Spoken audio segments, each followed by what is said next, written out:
Ok, alors salutations à tous, bienvenue à Où se cachent les dollars. Mon nom est Popo Le Boy, je vous parle en direct d'Ottawa, Ontario, Canada. Très content de vous retrouver pour notre session des mardis où on se concentre sur le développement personnel. Voilà.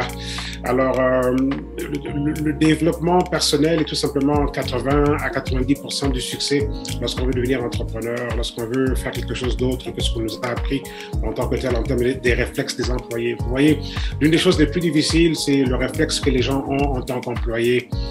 Il n'y a rien de mal à être employé, on a besoin de différents services et voilà, de toutes sortes pour que le cours de la vie puisse continuer d'avancer. Mais encore là, vous voyez, ce qui arrive, c'est que c'est en fait au détriment de ce dont nous sommes réellement capables en tant qu'être humain. Scientifiquement parlant, vous avez peut-être déjà entendu parler du fait que le cerveau humain est pratiquement même pas utilisé en termes de capacité et tout, par rapport à l'intelligence, le potentiel que nous avons. Donc, c'est juste pour vous dire que le potentiel humain est énorme et moi, je suis un grand étudiant où, je parle beaucoup dans le sens du potentiel humain. J'étais pas le meilleur des emplois. J'étais un excellent employé lorsque j'étais employé, mais je n'étais pas le meilleur en termes d'attitude, vu que bon, je savais comment faire le travail qu'on me demandait de faire, mais il n'y avait rien d'excitant, il n'y avait rien d'emballant, il n'y avait rien de... Je suis né avec un esprit de créativité, un esprit qui bouge, etc. Donc je me retrouvais très très étouffé dans cet environnement-là, où justement, voilà, on ne pouvait pas avancer nécessairement, on ne pouvait pas vraiment être qui on était. Alors, si on veut vraiment être qui on est, c'est certainement pas au travail qu'on va être réellement qui on est. C'est lorsqu'on peut être dans notre élément. Et cet élément-là, vous voyez, on n'a pas appris aux gens à être dans leur élément économiquement parlant.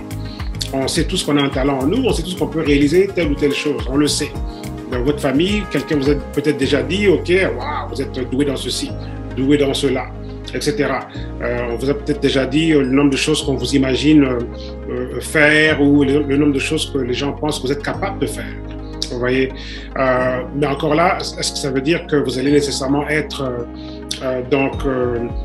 être en train de faire quelque chose qui vous rapporte de l'argent dans ce domaine-là, justement, qu'on vous attribue comme un domaine où on vous dit, OK, vous avez du talent dans ce domaine-là. Ça ne veut pas dire que, justement, vous allez nécessairement vous retrouver en train de faire quelque chose qui vous rapporte de l'argent dans ce domaine-là. Il y a encore cette programmation qui est très, très lourde. C'est une très, très lourde programmation. Celle qui fait en sorte que quelqu'un va, en fait, orienter tous ses réflexes économiques vers un emploi. Vous voyez, ce sont des réflexes économiques.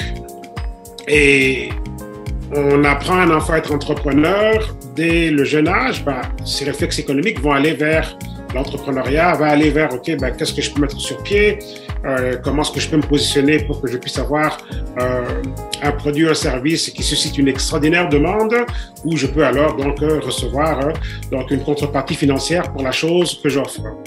On ne devrait pas avoir peur de la vente. La vente fait partie de la vie. On vend nos idées à nos amis. Lorsqu'on invite des gens à la maison, on a pu vendre au moins l'idée d'une invitation, d'un dîner, d'un anniversaire, d'un baptême, ou peu importe.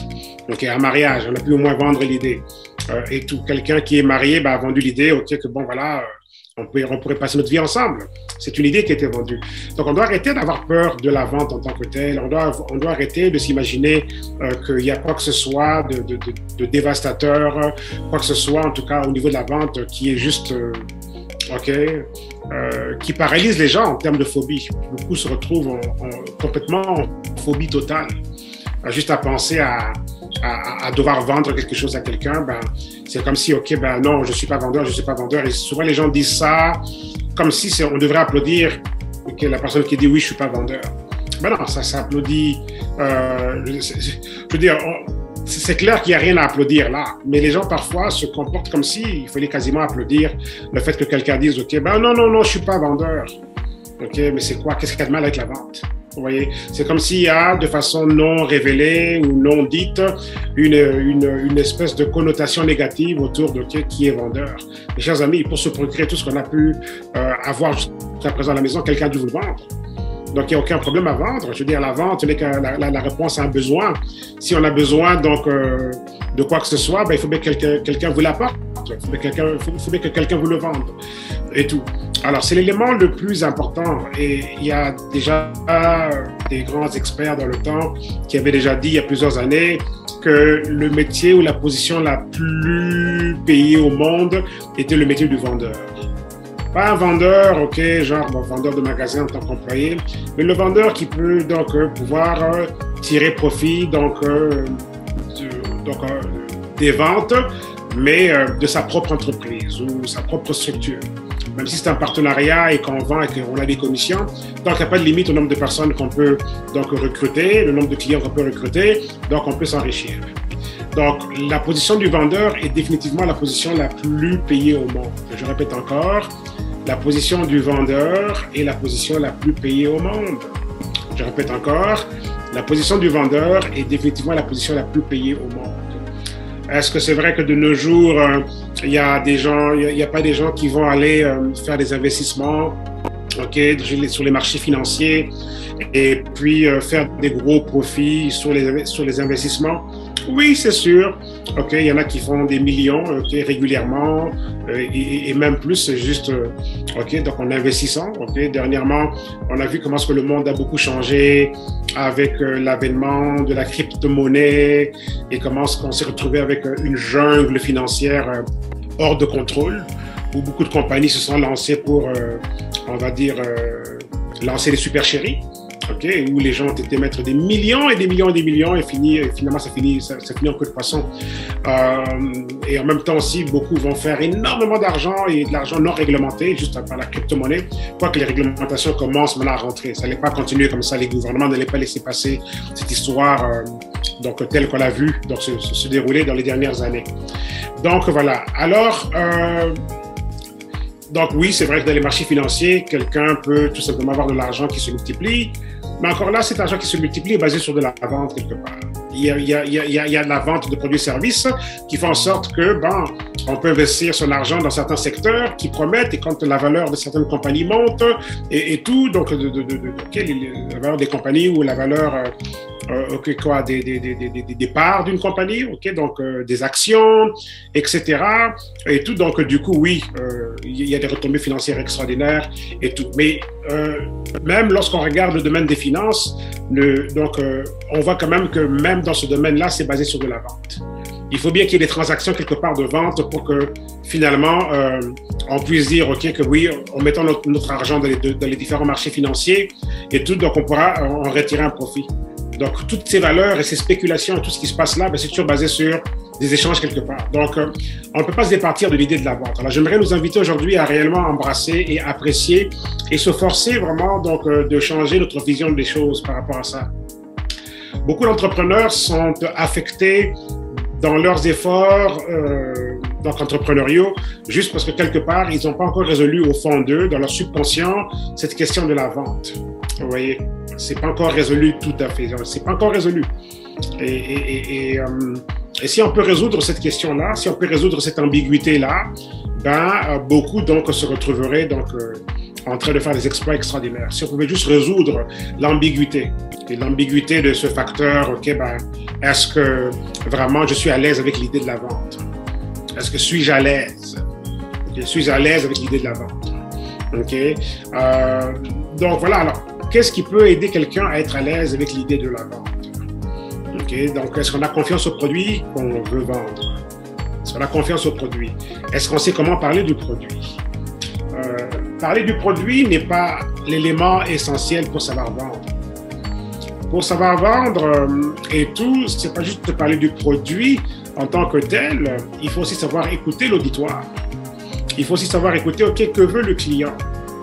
Il faut aussi savoir interpréter quels sont les besoins de ce client-là. Et c'est question d'interprétation des besoins. On interprète les rêves des gens. On interprète ce qui tient à cœur aux gens. Et on doit devenir des bons interprètes à qu'est-ce que quelqu'un veut réellement. On n'est pas juste là pour essayer de vendre pour juste le fait de vendre. La vraie vente est une vente qui est vraiment basée sur la satisfaction d'une attente, d'un besoin, où on est vraiment en train de connecter une solution à un désir, une solution à un besoin. Vous voyez. Alors, si vous avez déjà lu Paul Zane-Pilzer ou si vous avez déjà suivi ses conférences, c'est un ancien conseiller de la Maison-Blanche aux États-Unis, donc un conseiller économique, qui après s'est recyclé dans l'entrepreneuriat. Il a écrit 2 livres dans le domaine de la santé naturelle, donc dont l'un des livres les plus populaires était donc La révolution du mieux-être. Et Paul Zane-Pilzer expliquait déjà il y a plus d'une décennie comment est-ce que dans les 10 prochaines années, on aurait donc une explosion de nouveaux millionnaires. Vous voyez, on aurait une explosion de nouveaux millionnaires et tout. Et ces prévisions étaient basées sur comment se comportaient les tendances au niveau de l'industrie, par exemple, de la santé naturelle. Voyant comment ce que de plus en plus, surtout avec l'avènement, surtout avec l'âge qu'atteignaient les baby boomers, tous ceux qui sont nés après la Deuxième Guerre mondiale, entre 1946 et 1964, donc c'est la génération des baby boomers. Alors, dépendamment de l'âge à laquelle ils atteignaient, ben, ils ont été souvent, en Amérique, ceux qui dictaient l'économie par rapport à leurs besoins. Alors, quand on regarde un peu l'âge des baby boomers et qu'on regardait un peu qu'il y a peut-être 10-15 ans, l'âge qu'ils avaient et les besoins en santé naturelle, les besoins pour rester rajeunir par exemple, rajeunir, moins vieillir, être encore fort physiquement, bien paraître et tout. Et on pense que c'est rien, mais c'est un marché énorme, énorme. Pouvoir prendre soin de son corps naturellement sans passer par la dimension chimique et tout qui est reconnue pour amener beaucoup d'effets secondaires, ben ça c'est énorme, vous voyez. Alors il avait déjà parlé de parler du fait que on verrait une explosion de nouveaux millionnaires dans les 10 à 15 années à venir. Et ça c'était basé sur l'explosion de l'industrie du mieux-être. Et voici ce qu'il expliquait par rapport à ça. Il allait avoir une nouvelle génération d'entrepreneurs qui en fait aller se retrouver avec un facteur innovateur autour d'eux. Donc, il était en train de prévoir et prédire qu'il y avait de plus en plus un facteur d'innovation en termes de les produits qui sont donc développés pour rencontrer les besoins des gens et que ceux qui vont vraiment s'adapter et réussir et tout dans cette position, ce poste où on va dire cette profession, ce métier, cette profession du vendeur. Il disait qu'en fait, c'était ceux qui allaient pouvoir donc être les nouveaux éducateurs. Les nouveaux éducateurs, donc étaient censés donc être donc les personnes qui allaient le mieux donc s'adapter à ce boom qui était inévitable. Parce que de plus en plus, donc les gens sont bombardés d'informations, on ne sait pas trop vers où se tourner parce qu'on est bombardé d'informations. Et là, on veut quelqu'un qui peut expliquer comment ça marche. On veut quelqu'un qui peut nous montrer le ABC de la chose. Même si on est dans un monde qui devient de plus en plus technologique, ça ne veut pas dire que tout le monde est nécessairement à l'aise avec tout ce qu'il y a comme bouton sur lesquels on devrait pousser.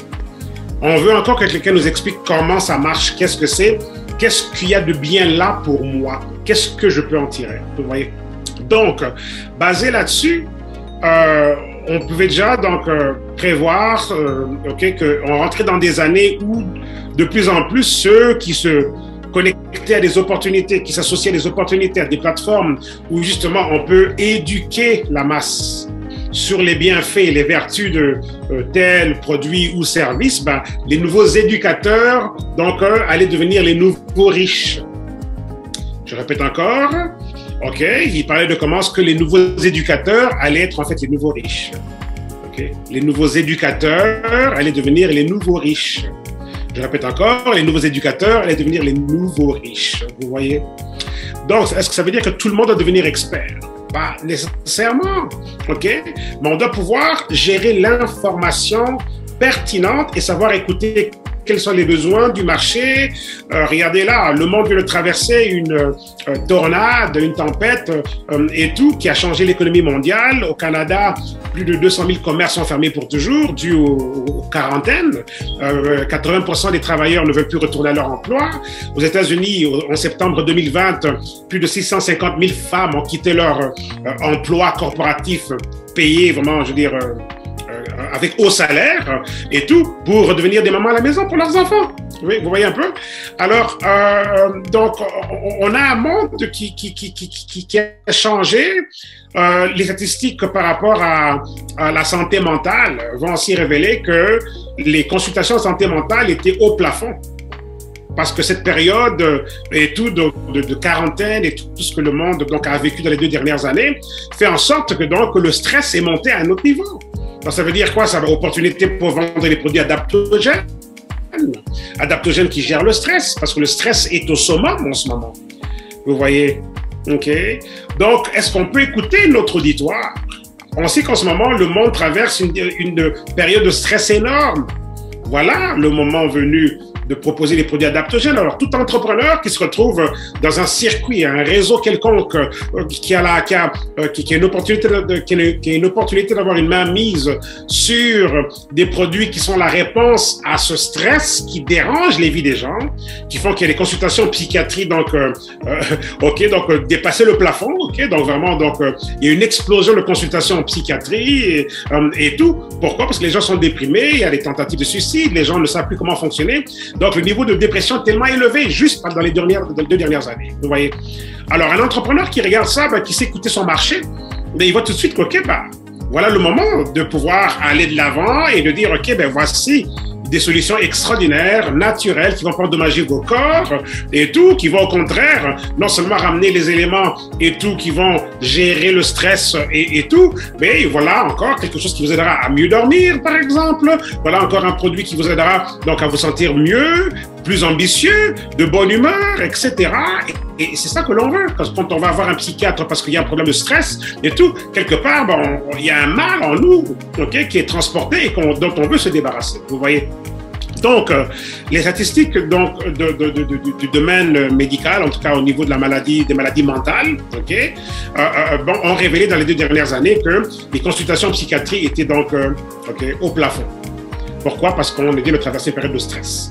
Alors, un entrepreneur qui comprend que la vente est la position, ou on va dire la profession la plus payeuse au monde, automatiquement, comprend là, OK, voilà une opportunité. Vous voyez? C'est clair que ce n'est pas la seule opportunité qui existe, OK? Mais il est important de comprendre ici, puisqu'on parle de la vente. Et c'est quoi exactement vendre en tant que tel? C'est connecter une solution à des besoins. Et si on se rend compte, si on comprend, si on va lire et on voit que tous les journaux médicaux ou les différents rapports et tout, donc médicaux, révèlent qu'il y a une tendance à la hausse pour le stress, OK? Tendance à la hausse du stress, OK? Due aux événements qu'on vient de traverser. Voilà comment est-ce qu'un entrepreneur donc, comprendrait là que, voilà une opportunité pour connecter des solutions fiables, OK? Pour justement le domaine du stress qui est à la hausse. Vous voyez? Il y a plusieurs domaines qui sont à la hausse, évidemment. Okay? On peut parler du cancer, on peut parler d'autres secteurs si on parle de santé naturelle. Alors, un vendeur dans les termes du 21e siècle, dans la dimension entrepreneuriale, n'est pas juste l'employé vendeur de voitures qui est juste engagé pour vendre, mais l'employé vendeur d'aspirateur. Pas pareil du tout. Okay?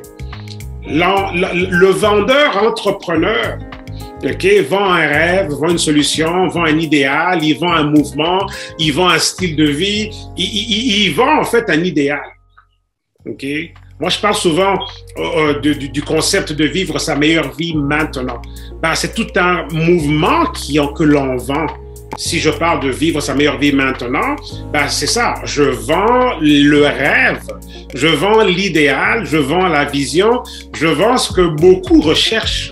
Qui ne voudrait pas vivre sa meilleure vie maintenant? Donc, je vends le concept de comment est-ce qu'on atteint, OK, notre meilleure vie maintenant. Vous voyez, moi, je parle beaucoup de ça dans mes activités entrepreneuriales. OK? Donc, un vendeur, dans l'esprit de l'entrepreneur, l'entrepreneur, c'est un serviteur au service d'une communauté, au service du monde et tout. Donc, si on est au service, c'est qu'on est d'abord à l'écoute. Donc, on n'est pas juste là pour essayer de balancer des produits pour le plaisir de balancer des produits, parce qu'on nous a dit que le métier du vendeur était, donc, ou bien la profession du vendeur était la profession la plus payée au monde. Oui, c'est la profession la plus payée au monde. Vraiment. Quiconque, donc, est connecté à un réseau massif d'acheteurs et tout, donc voilà, prospère. C'est aussi simple que ça. Quiconque peut avoir accès à un réseau massif d'acheteurs prospères. Vous voyez? Et c'est clair que si on a juste un petit magasin, okay, dans le quartier, on est limité en termes de géographie, en termes de combien de personnes peuvent venir acheter. Vous voyez? Tout le monde ne voyagera pas de très très loin pour venir acheter dans le magasin, ou bien pour venir manger dans ce restaurant. Vous voyez? Donc là maintenant, comment est-ce qu'on fait alors pour avoir un accès global à une clientèle? C'est là que l'Internet nous a beaucoup aidés. Parce qu'aujourd'hui, on peut avoir des clients partout à travers le monde grâce à l'Internet, qui nous offre un marché virtuel, un marché électronique, où peu importe où les gens habitent, tant qu'on a une connexion électronique, bon, quelqu'un peut donc acheter. On n'a pas besoin d'être sur place ensemble. Okay? Donc, l'Internet ici a changé complètement comment est-ce qu'on fait les affaires. Donc, si on n'a pas encore compris ça, il est temps qu'on comprenne ça. Okay? Si on ne s'est pas encore réveillé à cette réalité-là, mais il serait temps qu'on se réveille à cette réalité-là. Vous voyez? Il serait temps qu'on se réveille à cette réalité-là. Alors, entrepreneur ou toute personne qui m'écoute aujourd'hui qui est aspirant entrepreneur, bah, la richesse se crée et va toujours se créer, okay, généralement parlant, lorsqu'on peut répondre à un besoin. Vous voyez? C'est combler un besoin non comblé et offrir une solution unique à grande échelle. Voici la formule, voici l'équation, la formule mathématique de la création de richesse. Combler un besoin non comblé et offrir une solution unique à grande échelle. Vous voyez? La bonne nouvelle pour nous est que les besoins sont illimités. Tant que l'homme est sur Terre, il y aura des besoins. Et tant qu'il y aura des besoins, il y aura opportunité. Tant qu'il y aura besoin, il y aura opportunité. Et la bonne nouvelle pour nous, la bonne nouvelle pour nous est que tant que l'être humain demeure sur Terre, ben, il y aura des besoins. Et tant qu'il y aura des besoins, il y aura de l'opportunité. Et tant qu'il y aura de l'opportunité, donc voilà, quelqu'un pourra s'enrichir. L'opportunité demeure abondante parce que les besoins demeurent abondants. Parce que la vie demeure abondante. Vous voyez? Les naissances continuent. Il n'y a absolument rien qui indique que bon, le cours de la vie s'arrête. Malgré ce qu'on a vu dernièrement, malgré les menaces, quelconque virus ou quoi, peu importe, ben, le cours de la vie n'a pas été ralenti en tant que tel. Donc, tant que les naissances sont là, à la minute ou à la seconde près, il y a je ne sais combien de naissances par jour. Tant que l'être humain continue d'être incubé et multiplié sur la Terre, il y aura des besoins et il y aura opportunité. Opportunité voulant dire que si on comprend juste le sens et la notion de l'opportunité, on ne peut pas tolérer, donc voilà, manquer d'argent par exemple. Vous voyez? Alors, c'est pour ça que c'est dommage si tout ce qu'on a connu pour nos vies, ce sont les réflexes économiques orientés vers l'emploi. C'est sûr que oui, il faut au moins faire quelque chose pour survivre. Okay. Mais ici, nous sommes ici pour parler de comment est-ce qu'on développe justement cet esprit-là de l'indépendance. Vous voyez? Est-ce qu'on est capable de passer au-delà de la phobie de la vente? Qu'est-ce qui fait que quelqu'un est en confiance pour vendre? Qu'est-ce qu'il fait? Premièrement, il faut connaître son produit. Il faut connaître la raison d'être du produit. Il faut en connaître les vertus, il faut et tout. Et avec ça maintenant, ben, il faut avoir une bonne idée de les besoins et les problèmes qui sont là. Quand on a un bon inventaire des besoins et des problèmes qui sont là, ben, on sait alors comment on connecte les solutions aux besoins en tant que tels. Nous sommes des recommandeurs professionnels. Un vendeur est un recommandeur. On recommande ce qui est censé être la solution par rapport à un problème qui est encore non résolu. N'oublions pas que la richesse se crée par le fait de combler des besoins non comblés, apporter des solutions aux problèmes non résolus. Vous voyez? Ce sera toujours une question de est-ce que je suis en position en ce moment, avec ce que je fais, d'apporter des solutions à des problèmes non résolus. Posez-vous la question. Parce qu'on fait tous des choses différentes. Okay, mais là, je m'adresse à un public général d'entrepreneurs ou d'aspirants entrepreneurs. Avez-vous la main sur une solution indispensable à un besoin non résolu? Je répète encore, avez-vous la main sur une solution indispensable à un besoin non résolu? Si la réponse est oui, ben voilà l'opportunité déjà. Encore là maintenant, sommes-nous prêts à y mettre le travail? Sommes-nous prêts à avoir la discipline? Sommes-nous prêts à apprendre, comment est-ce que ça fonctionne? Sommes-nous prêts à développer, donc voilà, des nouvelles habilités? Sommes-nous prêts à apprendre à comment parler à quelqu'un? comment aborder une clientèle, comment être à l'écoute d'un client, comment poser les bonnes questions. Comment quelqu'un vous dire oui, en effet, oui, j'en aurais besoin ou pas. Un serveur au restaurant, il applique les mêmes techniques. Oui. Il vous apporte la carte du jour, okay, le plat du chef, okay, il y a peut-être la soupe du jour, etc. Il vous fait des recommandations. Voici la soupe du jour, la soupe du chef. Voici la salade du jour. Voici le repas du jour, le spécial du jour. Oui. Souvent, on arrive, on nous donne un menu et avant même qu'on puisse lire le menu, il nous dit « Oh, en passant, voici ce qu'il y a de spécial aujourd'hui. Okay, côte de bœuf, okay, et patates frites, et salade, okay, sont en spécial. C'est le plat du jour, c'est okay, le spécial du chef. On a aussi une entrée, potage aux carottes, spécial du chef. On a aussi donc une soupe aux oignons, donc spécial du chef. On a aussi une soupe aux tomates, spécial du chef. Et en dessert, donc on a donc ces hors d'œuvre et tout, et tout, et tout. Et ça, c'est le spécial de la journée. Alors, si on prend une entrée, un plat, donc le repas principal et ce dessert-là, voici un spécial, ça vous revient moins cher que si vous prenez donc les choses séparément. OK, merci beaucoup de m'avoir mis au courant. Et entre-temps, je parcours le menu. Si je ne trouve rien de bon dans le menu, peut-être que je reviendrai alors à sa proposition du début. Où il a tout simplement donc fait une suggestion. Il a fait une recommandation.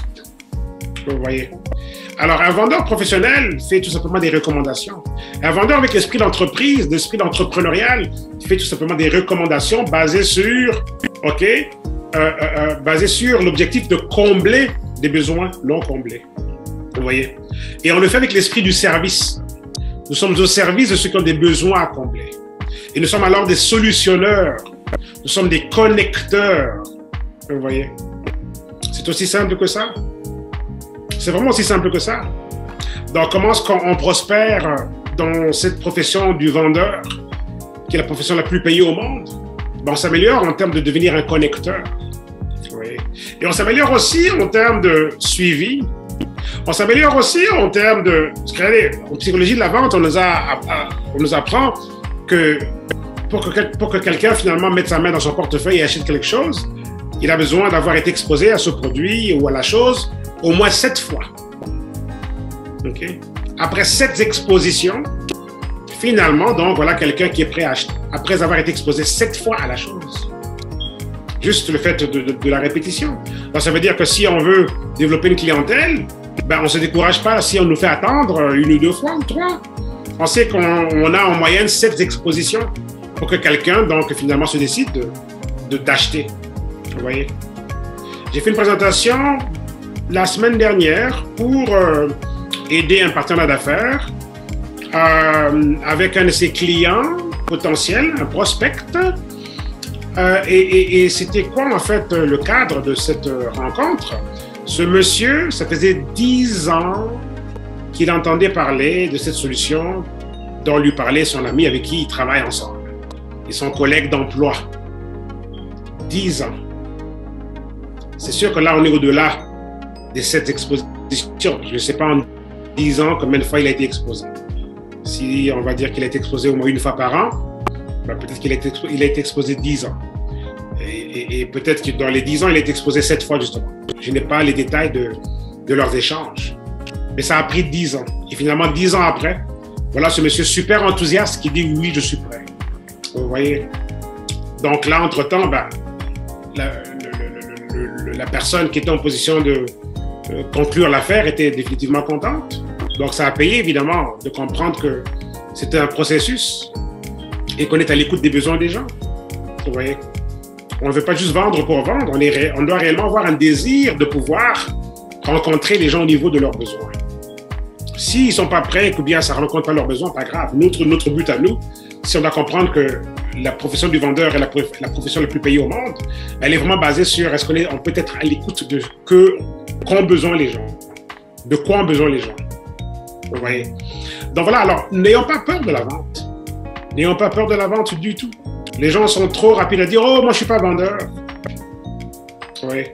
Ou il y en a qui vont vous présenter des opportunités « Oh, il n'y a rien à vendre, viens juste et puis tu mets ton argent et puis voilà, il n'y a rien à vendre ». Oui. Tout le monde semble vouloir fuir la vente, mais entre-temps, le monde économique avance par la vente. Ceux qui n'ont pas peur de la vente, ben, c'est eux les plus riches du monde. Vous voyez? Alors, cessons d'avoir peur de la vente. Cessons d'avoir cette peur même non exprimée dans notre subconscient. Beaucoup ne sont pas tout à fait à l'aise avec l'idée de la vente. Vous voyez? Vous voyez? Donc, c'est vraiment ça. Pendant que beaucoup, essayent de se sortir de là. Et je vous dis, j'en ai entendu de toutes les couleurs. Oh, je ne suis pas vendeur, etc. Il n'y a rien à vendre, tu viens, et tout. Il n'y a rien à vendre. C'est comme si, oh, youpi, yes, il n'y a rien à vendre. Chers amis, s'il n'y a rien à vendre, ok, ben, faites attention alors à ce qu'on vous propose s'il n'y a rien à vendre. Parce que cet argent doit venir de quelque chose qui est vendu.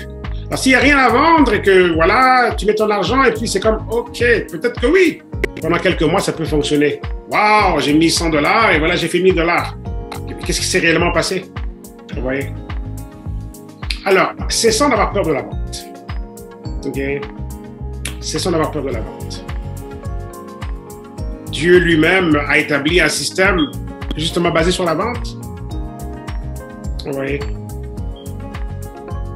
L'évangile, c'est du marketing.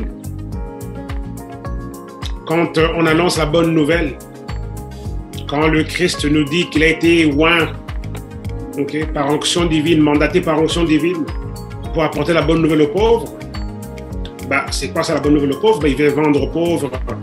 Donc voilà un idéal, une solution. Il vient leur annoncer qu'ils ne seront plus pauvres. Il vient leur annoncer qu'il y a un nouvel ordre mondial qui s'installe. Et que par rapport à ce nouvel ordre mondial qui s'installe, ben, ceux qui étaient pauvres ne seront plus pauvres. Parce que là maintenant, il y a un concept d'un nouveau royaume, qui veut dire un nouveau gouvernement, qui veut dire que sous ce nouveau gouvernement-là, ben, ceux qui étaient pauvres ne le seront plus. Vous voyez? Et c'est de la vente. C'est de la vente, vous voyez? Alors, cessons d'avoir peur de la vente.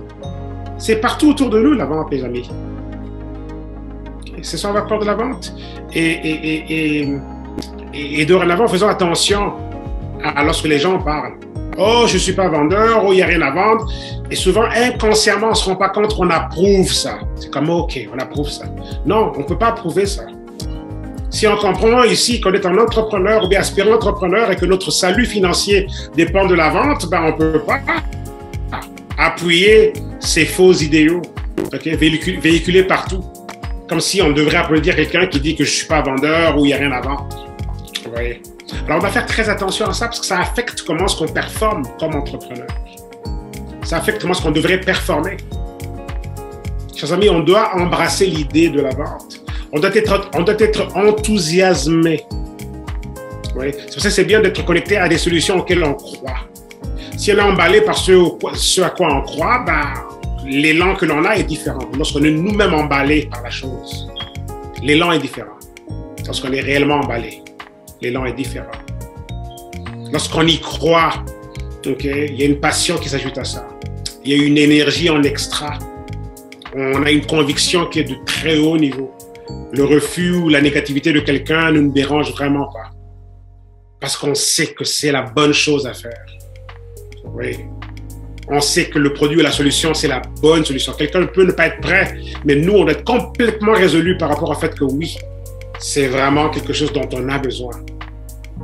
On doit être complètement convaincu de tous les bienfaits, de toutes les bonnes raisons de considérer ce que nous avons à offrir comme produit ou service. Si ça, c'est pas résolu, ben, ça va affecter comment est-ce qu'on va ça va affecter le résultat. Si c'est pas résolu. Vous voyez? La longévité dans ce domaine ici d'entrepreneur, lorsque justement on fait face au refus, on fait face au retard. Parfois, les gens peuvent retarder. Un client, un prospect peut retarder. Il peut y avoir des promesses d'achat qui peuvent s'éterniser. Ben, on ne se décourage pas par rapport à ça si on est fermement convaincu de ce que nous avons. Si on demeure excité par l'idéal de ce que nous offrons. Si on demeure excité, ben, on doit vouloir offrir ça tout le temps. Vous voyez?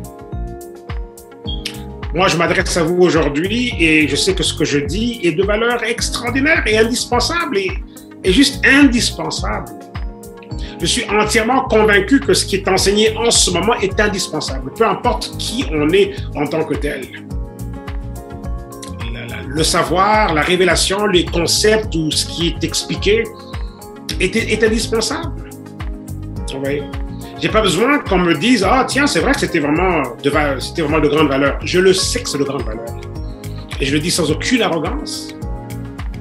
Je le sais que c'est de grande valeur, comme je sais que c'est de grande valeur de devoir manger, parce que nos corps doivent être alimentés.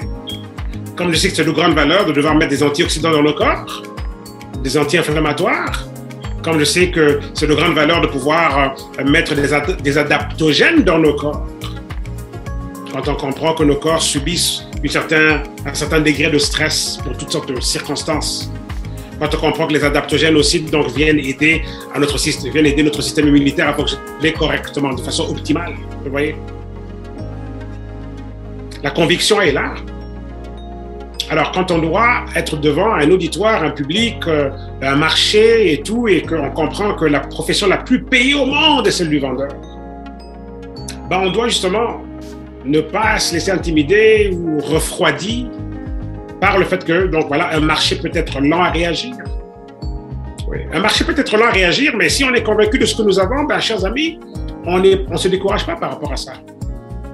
Vous voyez? Donc, le vendeur, la position du vendeur, okay, est la profession la plus payée au monde, mes amis. La plus payée au monde. Le monde est en train de subir des bouleversements totaux. Vraiment total. Bouleversement vraiment total ou toto? Bouleversement toto? Bref, beaucoup de bouleversements. OK? Et dans ce chambardement, dans tout ce qui se passe et tout, moi, j'ai vu comment est-ce que ma dimension entrepreneuriale n'a pas été affectée par les quarantaines et compagnie. Ceux qui étaient déjà positionnés dans certains secteurs, certaines industries, surtout si on est connecté à l'Internet et au commerce électronique, aux médias sociaux, ben, les opportunités qu'on avait se sont magnifiées davantage. Vous voyez? Donc, j'aimerais nous inviter aujourd'hui à revoir ce concept du vendeur. Sommes-nous contre l'idée du vendeur ou sommes-nous pour? Est-ce qu'on est à l'aise avec l'idée du vendeur ou pas? Si je dis aujourd'hui, vous êtes une vendeuse, allez-vous vous sentir agressé ou genre, oh, mais c'est pas tout à fait qui je suis? Si je vous dis, vous êtes un vendeur, allez-vous vous sentir diminué? Pas besoin de me répondre, juste pensez-y à l'intérieur de vous-même. On doit dire oui. Oui, absolument. La vie est une question de transaction de vente, mes amis. Je donnais l'exemple tout à l'heure du mariage. Ben, un mariage est une transaction, c'est une vente. Donc, je nous invite aujourd'hui, cette session, et pour nous inviter à développer un nouveau regard sur le concept du vendeur, de la vendeuse. Embrassons ça à un niveau supérieur. On est privilégié de pouvoir être une nouvelle forme d'éducateur, une nouvelle forme d'inspirateur. On redonne espoir. On ramène une révélation sur la place des affaires. Et cette révélation, c'est quoi? C'est que, bon, voilà, une révélation, c'est ce qui révèle quelque chose par rapport à une zone d'ombrage, une zone obscure. Beaucoup d'obscurité dans beaucoup de domaines de la vie, beaucoup de secteurs de la vie où les gens se retrouvent face à des problèmes parce qu'il y a beaucoup d'ignorance. Donc là, le vendeur est juste... Donc voilà, le vendeur devient une opportunité extraordinaire d'enlever les zones d'ombrage, de pouvoir amener de l'éducation là où on en a besoin, pour que lorsqu'ensuite on se retrouve éclairé, on puisse faire des décisions justement éclairées sur ce dont on a besoin. Alors là, la vente se fait automatiquement. Parce qu'on a vendu la solution, on a vendu le bien-être, on a vendu la finalité de la chose. Après, la vente devient un détail. Quand on vend la finalité de la chose, la vente devient un détail. J'ai des personnes qui me contactent par rapport à certains réseaux que j'ai, qui sont déjà prêts à acheter ce qui est offert dans mes plateformes. Pourquoi? Parce qu'ils sont déjà convaincus de ce dont ils ont besoin et à la fin, bon, la vente est juste un détail. Ils sont convaincus de leurs problèmes, convaincus de ce dont ils ont besoin. Et dès qu'on trouve la solution qui remplit ou qui satisfait donc, ce besoin-là, ben, la vente devient un détail, vous voyez. Alors, devenons meilleurs à satisfaire les besoins des gens. Devenons meilleurs à réellement identifier quels sont les besoins des gens. Vous voyez. Si on devient meilleur à la satisfaction des besoins des gens, on est à l'écoute des gens, ben, il n'y a pas une seule vente qui ne va pas aboutir. Parce que la vente devient un détail lorsqu'on s'est réellement connecté à la chose dont la personne a besoin. La vente devient un détail. La réalité est que lorsque on a réellement touché à l'élément qui satisfait aux besoins de la personne, on devient alors les pourchassés. On n'est plus alors en train de courir après qui que ce soit, on devient les pourchassés. Vous voyez? Il y a des grands magasins autour de nous ici qui font pas nécessairement, ils font leur pub, ils mettent des pamphlets pour dire que ouais, cette semaine les oranges sont en spécial. La semaine prochaine peut-être ce seront les bananes. La semaine d'après peut-être les côtes de bœuf ou je sais pas trop le poulet. En spécial. Les céleris sont en spécial.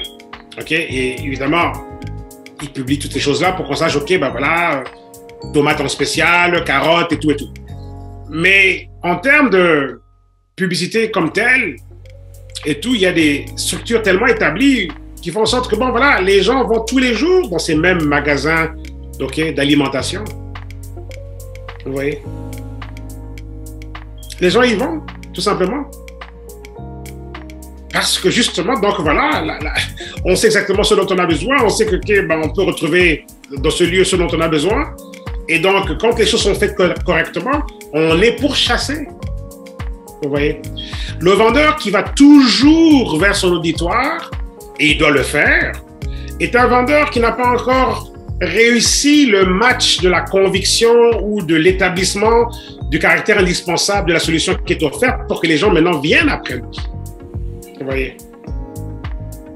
Quand on réussit davantage dans ce domaine-là à être positionné pour qu'on soit identifié comme quelque chose d'indispensable et tout, donc on se retrouve plus à aller vers les gens pour faire découvrir, ramener l'éducation et tout, et les ramener à un point où, ramener en fait les gens au point où on va dire les rôles sont inversés. Vous voyez? Il y a un point auquel on ramène notre auditoire, notre public, notre marché, au point où les rôles sont inversés. Et c'est à eux alors de venir vers nous. C'est eux alors qui se sentent obligés. Ils doivent venir vers où se trouve la solution. Vous voyez? Et c'est en fait ça que l'on recherche. C'est ça l'idéal. Et parfois, dans la plupart des cas, ça prend souvent du temps. Quand on arrive à un point de renommée, et tout, donc là, avec la renommée, à un moment donné, le nom est déjà là. À un moment donné, le nom a tellement de renommée que finalement, voilà, le marketing est déjà enclenché. Et on revient, et on revient, et on revient. Vous voyez? Donc, mais à comprendre que tout entrepreneur qui se lance dans la vente, dites-vous toujours que le phénomène de la masse critique est possible pour tout le monde. C'est quoi le phénomène de la masse critique? C'est en fait le moment où le niveau de conviction entraîne des vagues et des vagues et des vagues et des vagues de personnes qui veulent ce produit ou ce service-là. C'est arrivé au stade où les efforts qu'on a mis au début pour faire connaître la chose, on n'a même plus besoin de relancer la roue. Donc la relancer pour qu'elle prenne de la vélocité. Donc là, il y a tellement de mobilité, tellement de momentum qu'on n'a même plus besoin de relancer la roue. Vous voyez? Et généralement, ça se fait avec la première génération des croyants. On commence, on pousse la roue, on pousse la voiture, on pousse la voiture part au point mort. Et on doit la pousser, on doit la pousser, on doit la pousser. Et à un moment donné, il y a d'autres qui croient aussi, qui disent, ils sont en train de pousser la voiture, ils doivent savoir qu'est-ce qu'ils font, ils doivent savoir où est-ce qu'ils vont. On va les aider à pousser une voiture. Je ne sais pas si ça vous est déjà arrivé d'avoir une voiture en panne et d'essayer de la pousser, mais d'avoir une voiture bloquée dans la neige.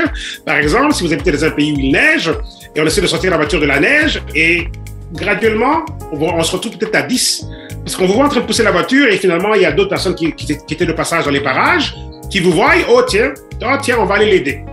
Et là, ils viennent pousser avec vous. Il y a une voiture en panne, on la pousse, et vous allez voir qu'il est très, très probable que d'autres personnes viennent se joindre à vous pour pousser la voiture. Alors, dans tout phénomène qui est censé nous emmener vers le phénomène de la masse critique, ça prend les premiers pousseurs de la voiture. On pousse. Et là, du coup, quelques personnes se joignent à nous. On est à 2 ou à 3 à pousser. Et l'effort devient moins lourd. Et on pousse. Et il y a peut-être un des pousseurs qui peut arrêter, se fatiguer et partir. Un autre pousseur qui arrive qui se disent, oh, ben parce que eux poussent et ils sont aidés par d'autres qui poussent, mais peut-être qu'aussi on pourrait se joindre à eux. Et il y en a d'autres qui viennent se joindre à vous et eux aussi se mettent à pousser. Un peu comme, OK, on regarde la génération des premiers croyants, OK, et on se rend compte que, oh, ils y croient encore. Et les premiers croyants, il y avait peut-être quelques personnes autour d'eux qui avaient suivi. Et là, un an après, oh, ils y croient encore. Et ils ont quelques personnes avec eux. OK. Et là, eux, ils continuent. Et il y a encore une petite minorité. Minorité, c'est toujours petit. Une minorité, OK, qui vient rejoindre ceux qui sont déjà en train de pousser la voiture. Donc, la première génération des croyants et la deuxième génération des croyants. Et là, il y a une troisième génération qui est convaincue par le fait qu'ils voient la première génération des croyants et la deuxième, ils se disent, ah, OK, je pense que je pourrais me joindre à ça. Et eux, maintenant, suivent. Et là, maintenant, on a la première génération des croyants qui sont encore là. Deuxième génération avec ceux qui restent, parce qu'il y en a qui ont lâché.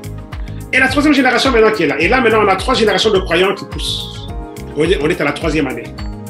4e année et tout, il y a maintenant, on regarde, on se dit, oh, OK. Première génération des croyants, 2e et 3e.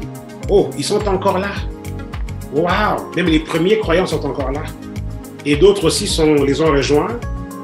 Et on dirait que, bon, s'ils sont encore là, c'est que, bon, ce que les premiers croyants ont fait avait de la valeur, parce que sinon les autres auraient déjà lâché. Oh, ils sont encore là. Les croyants de la 3e génération sont encore là. OK. Et là, du coup, OK, peut-être que je peux me joindre à eux.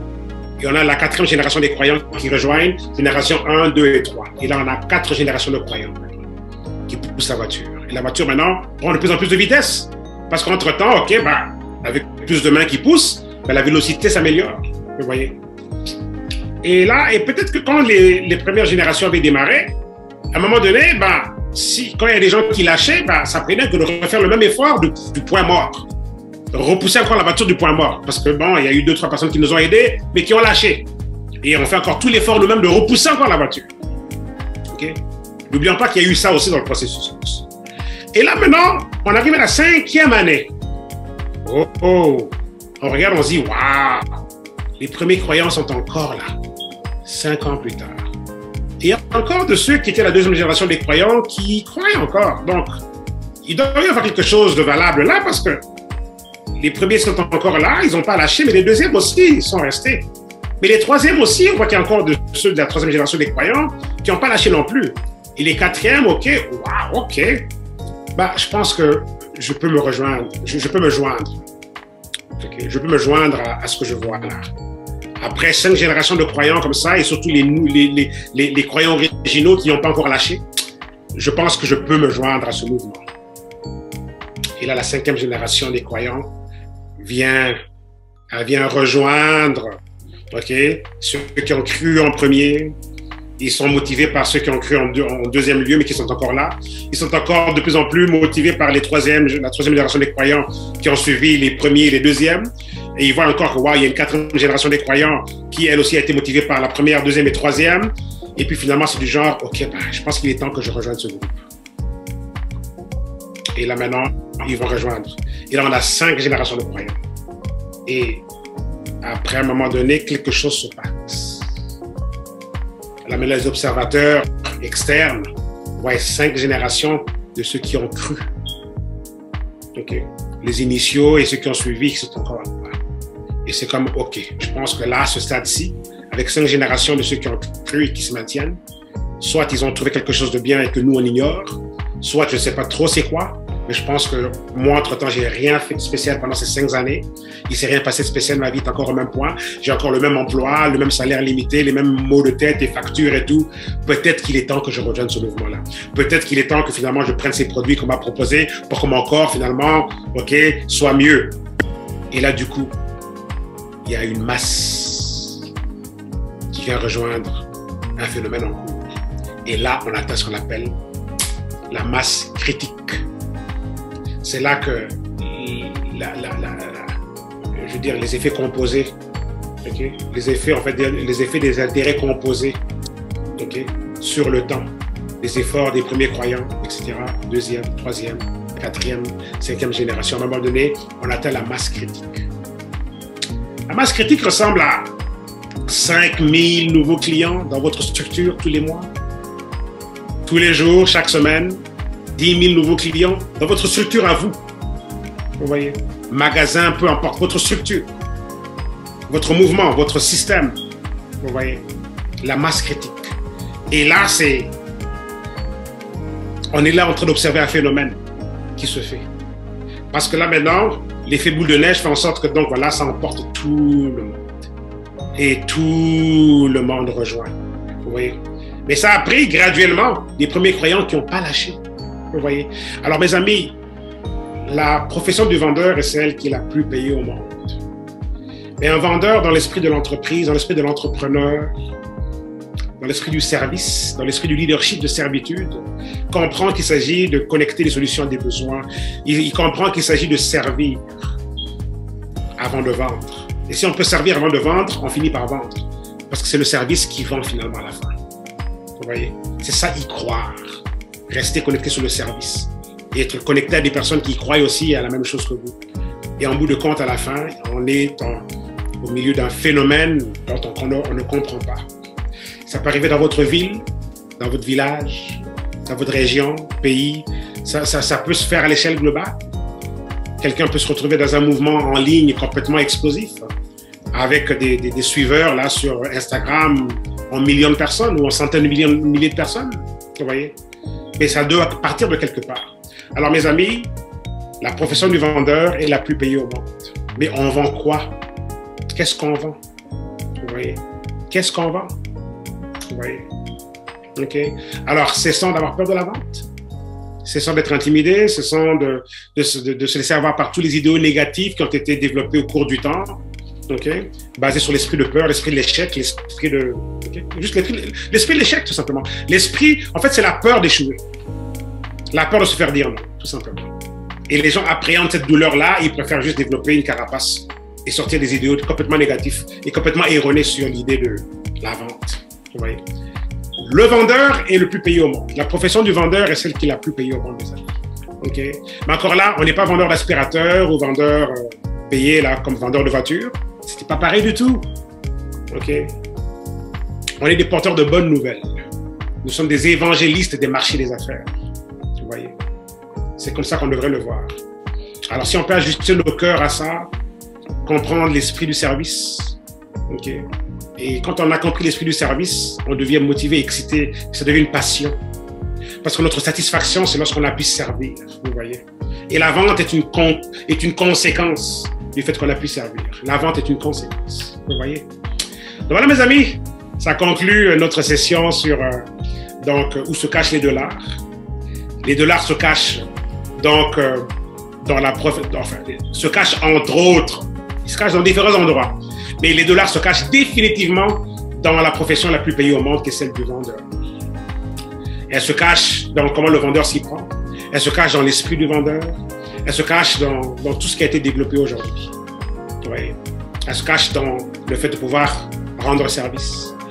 L'apôtre Paul a dit, pour ceux qui sont familiers avec la BIBLE, okay, il parle de comment que justement le fait de pouvoir être au service des autres nous positionne pour une résultante, je veux dire, une résultante extraordinaire, un retour sur investissement extraordinaire. Okay. L'esprit du service. Okay. Quand on peut servir, les retombées sont justement... Cette résultante-là, c'est ça, en fait, qui propulse.